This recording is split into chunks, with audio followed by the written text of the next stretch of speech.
Hello everyone and welcome back to my YouTube channel. As you will see from the title, today's video is my November reading wrap up and I am so excited because I had such a good reading month in November. I think we've got 18 books to discuss, so let's get into it. There won't be any spoilers in this video, so don't worry.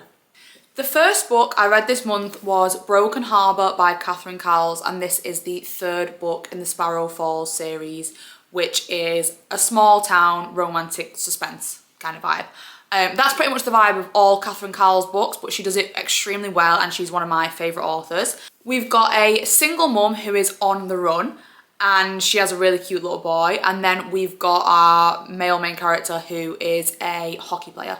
So already it's sounding good, right? And like I said, it's romantic suspense, so we've got the small town romance elements, we've got the spice, but also there's like a bit of mystery going on the side, which I really love because I think that just really adds so much substance to a normal small town romance. It just really elevates it. I really enjoyed this. I literally don't really have any criticism. The only thing that I would say as to why I didn't rate this 5 stars or anything is just that I don't know why, but I just didn't absolutely love the characters. And for me, I'm never going to rate a book around the 5-star mark if I didn't absolutely love and adore the characters. I liked them and I was rooting for them and I was, on their side the whole way. But I just didn't oh my god, I absolutely love them. There's other characters in the series that haven't even had their own book yet that I love more. So I rated this 3.75 stars, which is a very good rating. Don't get it twisted. But yeah, I rated this 3.75 stars. Next, I read Braving the Storm by Elliot Rose, which is the second book in the Crimson Ridge series. The first book I absolutely loved. And this book I was lucky enough to get an arc of, and I'm so grateful for that, but I will always be honest with my reviews. And I rated this 2.5 stars, and I even think that 0.5 might be generous. So this is kind of it's a forbidden romance because it's step uncle. So they're not actually blood related in any way, shape or form, but she calls him her uncle. Do with that information what you will. For me, this book was all spice, no plot. All spice, barely any conversation, barely any plot. That's all I can really say about it. So if you're in the mood for something very spicy, knock yourself out. Other than that, I don't really think there was anything else to it. So for me, I couldn't rate it 3 or above because it just I didn't connect with the characters at all because I felt like they didn't have any conversations. And, guys, I love a bit of spice, absolutely love it, but it's not the be and end all. So yeah, 2.5 stars for me. Then I read Only With Me by Brooke Montgomery, which is the 4th book in the Sugarland Creek series. Now, this series, I loved the first book, didn't really care too much for the 2nd and 3rd, but read the 4th because I just felt like reading it. And this one was my absolute favourite of this series. This one was so good. We've got our male main character who is a cowboy, lives on a ranch, his whole family. Each book in the series follows a different member of his family, so he's one of the brothers. And then we've got our female main character who is his ex-girlfriend's little sister, if that makes sense. But now don't be put off by that, because wow, so good. And basically these two people are in a kind of community group chat about horses, but in the group chat, they don't have each other's number saved, they don't know who each other is, but they kind of hit it off in the group chat, so they start messaging separately and they decide to not exchange names or whatever, so they don't know who they are texting. But what I will say is one thing I love in books is email threads or text threads, and because of obviously what I've just told you, there are so many text threads in this book and I loved it. They were so funny, they were so angsty, so much tension. Oh my god, I loved it. I ate it up. I ate this book up like I was starved. I loved it so much, honestly. 4 stars. Then I read the Devil's Night series by Penelope Douglas, which consists of 4 books and 2 novellas. I'm not really going to talk about the novellas because I think they don't really add anything. That if you didn't read them, it really wouldn't matter at all. So we've got, let me check the order, I can't remember the name. We've got Corrupt, Hideaway, Kill Switch and Nightfall.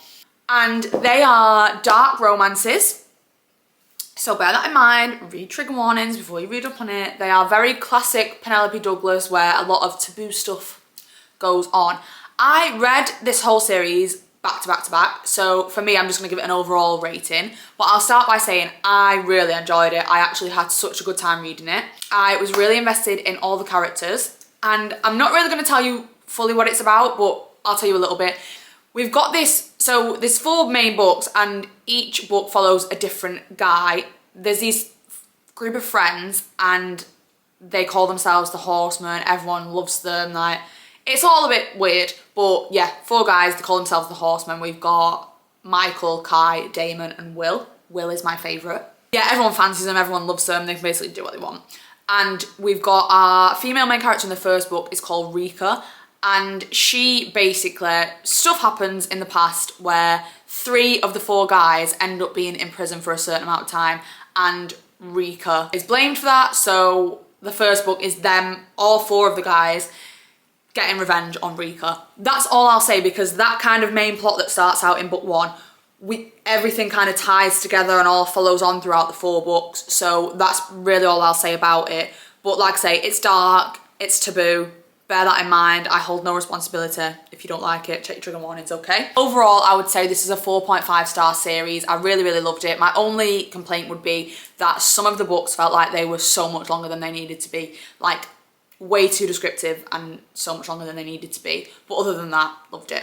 What did I read next? Then I read Lost and Lassoed by Lila Sage. This is the 3rd book in the Rebel Blue Ranch series, which I am a very big fan of. First book, Done and Dusted, loved it. Second book, Swift and Saddled, didn't really love that one. This one, my favourite of the series. Like, I literally read this in one sitting. I only stopped reading to go for a wee. That was it. Otherwise, I was not putting this down. I loved it. I ate it up like I was starved. In this book, we follow Gus and Teddy. And in the first 2 books, Gus and Teddy have been very prominent side characters and they've always been arguing with each other, always at each other's throat. Like, so there's already been a tension there. Already been a tension. Already you can tell, like, wow, these 2 really don't like each other, but we don't really know why. And Teddy is best friends with Gus's sister. And Gus is a single dad. He's got a little girl called Riley, and yeah, situations arise that means that Teddy ends up being kind of like a summer nanny for Gus's daughter. That's really all I'll say about it in terms of premise, but wow, I absolutely loved it. I think this was Lila Sage's best writing so far. I think the writing was just really, like, really good. I read it on my Kindle actually, but I annotated so much of it.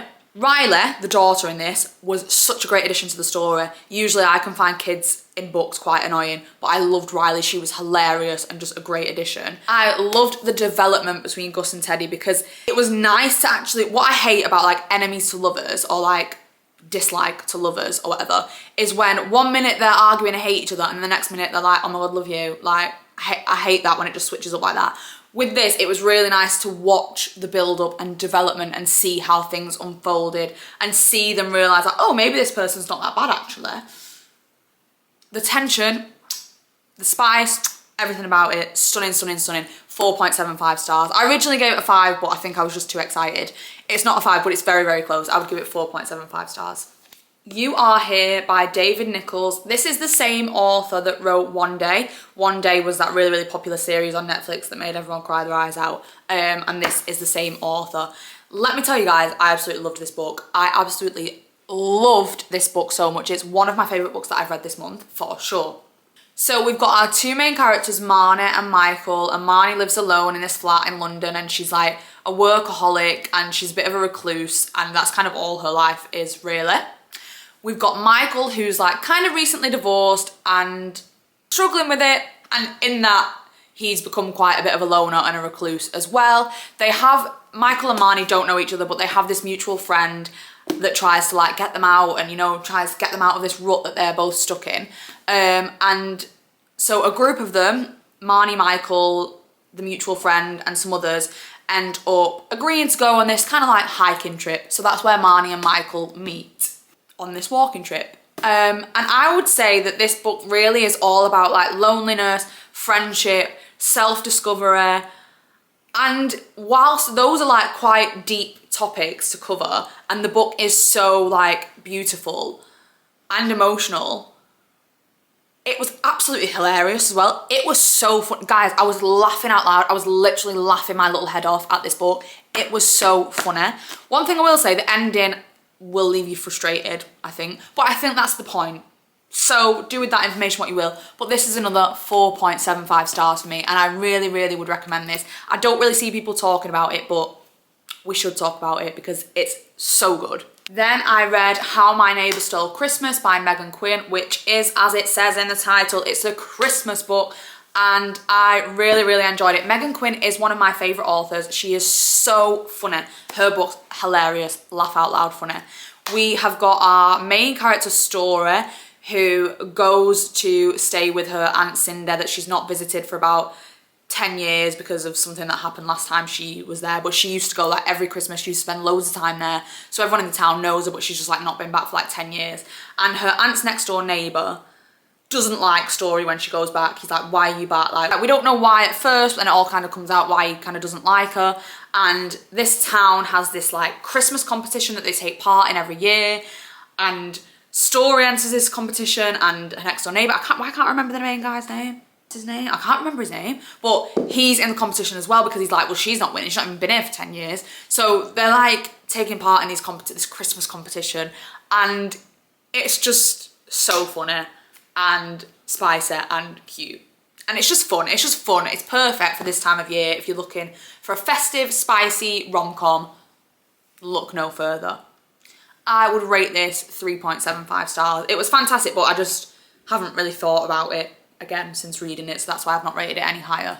Next up, Beartown by Fredrik Backman. I've been very vocal about the fact that this year Fredrik Backman has become one of my favourite authors. This is the third book of his that I've read now, and again, absolutely loved it. His writing, I always say, is like so simple but effective. And the 3 books that I've read of his have been extremely character driven. Like you really, really do get to the nitty gritty of like what people are going through. And in this particular book, we've got Beartown, that's the name of the town, it's Beartown, and it's a hockey town. So this town and the people in this town lives and breathes hockey. Hockey is everyone's life. It is a hockey town. Hockey is the most important thing. Like the hockey team, like even like they're like 16 to 18 or whatever, or 18 to 20 or whatever, and they are like celebrities in this town because they are on the hockey team and they are gonna hopefully like make them hockey champions again and all this, right? Okay. And we really follow the lives of multiple different families and characters within this town and like what they're going through in their personal lives, whether that be like grief or parenthood, whatever. But basically a tragedy happens. Won't tell you what that tragedy is. A tragedy happens, and we've then got a bit of a divide in Beartown because we've got people that want to cover up this tragedy, ignore it. No, not having that because we want to protect the hockey and the hockey team at all costs, so just shut up. And then we've got the people that want to do what is right and stand up for what is right. So that causes a big divide. Shit hits the fan, guys. Shit really hits the fan. It's beautiful. It's a beautiful, beautiful story. It really did make me like choke up. It's emotional. Check the trigger warnings.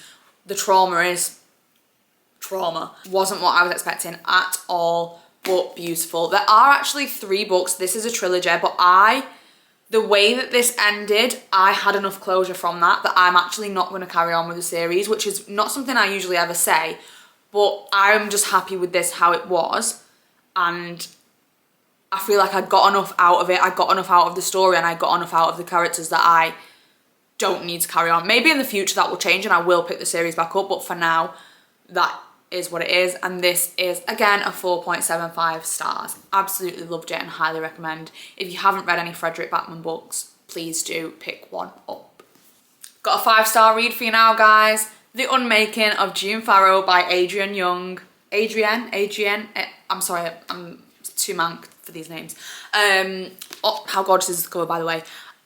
Honestly, my biggest piece of advice if you want to read this book is go into it blind. That's exactly what I did. I knew nothing about it. A friend from work just recommended it and I picked it up, and that was that. All I'll say is we've got magical realism in the form of time travel. We've got romance that spans the age of time. And does that even make sense? I don't think so. But anyway, we've got romance and we've also got kind of like murder mystery as well. So we have got like so much going on.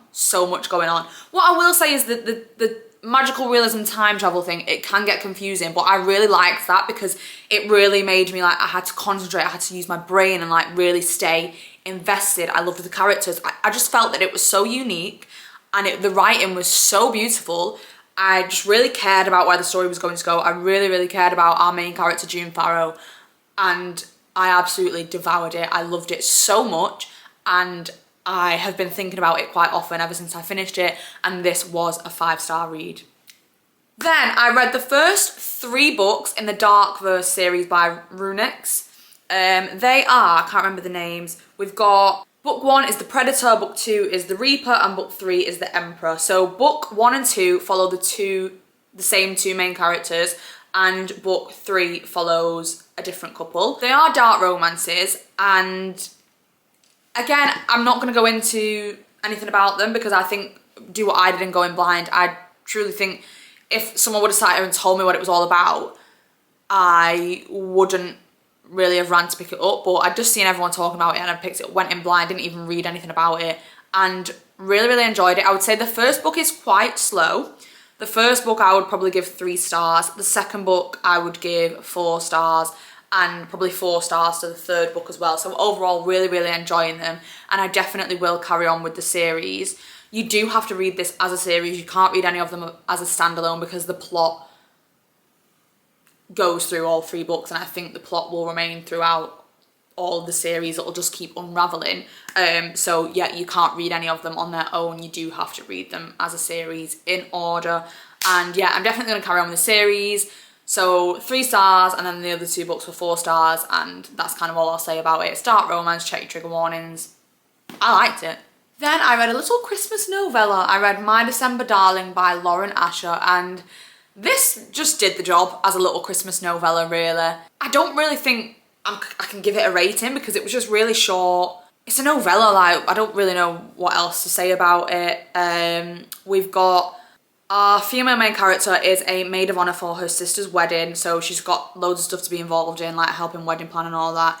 And basically she hits it off with the best man for the same wedding. So they're in like forced proximity kind of vibes. They hit it off. They end up kind of like working at the same place as well. It's cute.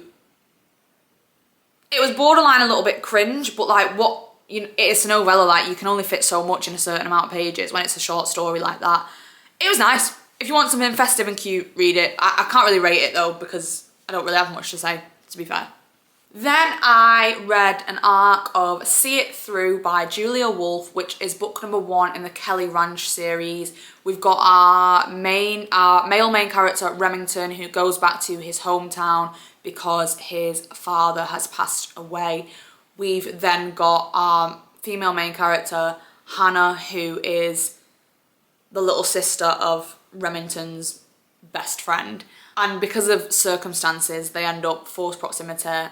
Hannah doesn't really like him when he first returns, but again, I won't really tell you why in case you read it and I don't want to spoil it. Again, found this a little bit cringe. The dialogue, I don't know, I just felt a little bit cringe. But overall, if you want a small town romance, it does the job. I personally rate it 2.75 stars.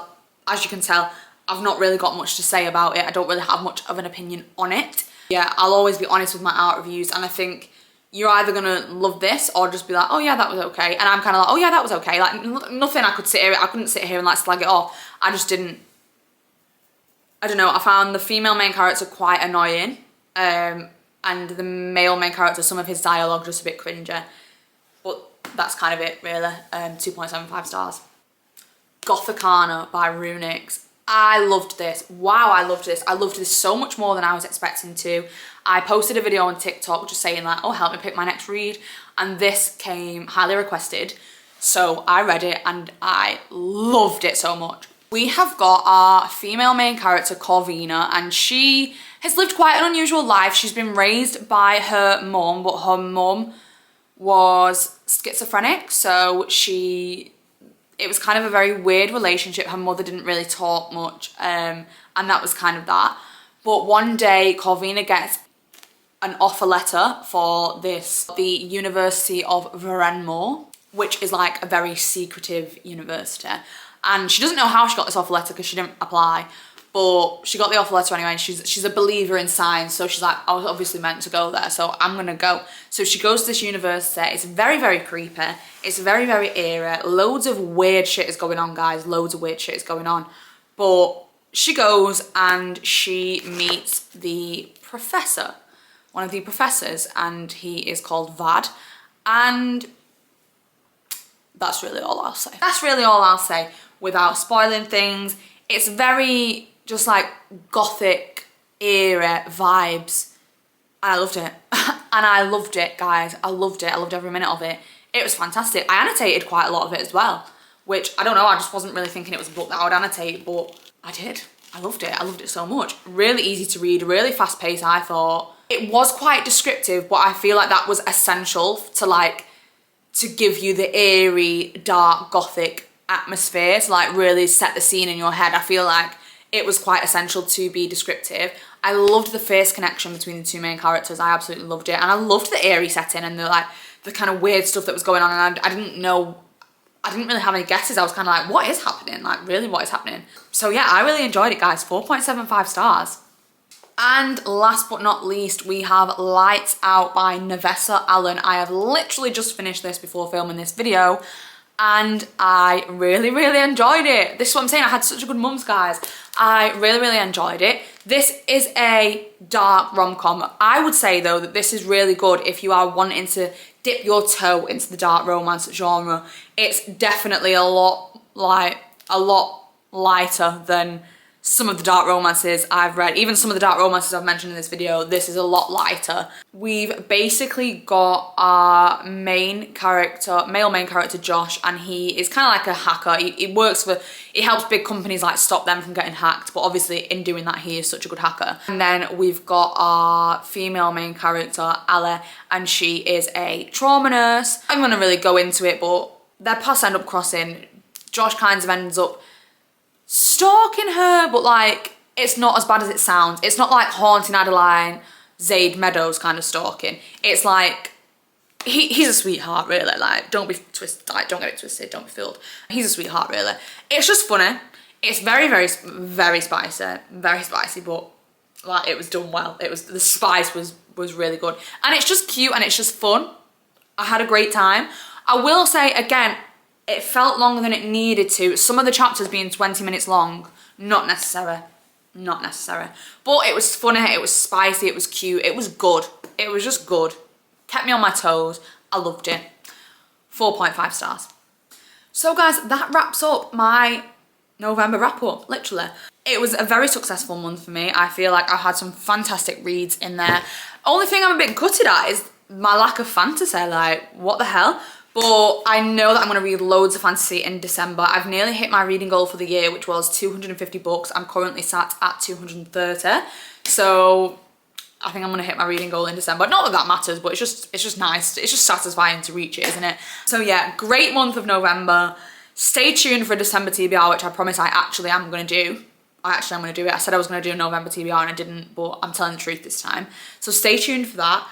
Thank you for watching if you've made it this far. Love you for that. Love you for that. If you liked this video, please like, comment, subscribe, turn the notification bell on, all that jazz. And I hope to see you next time with another amazing wrap up.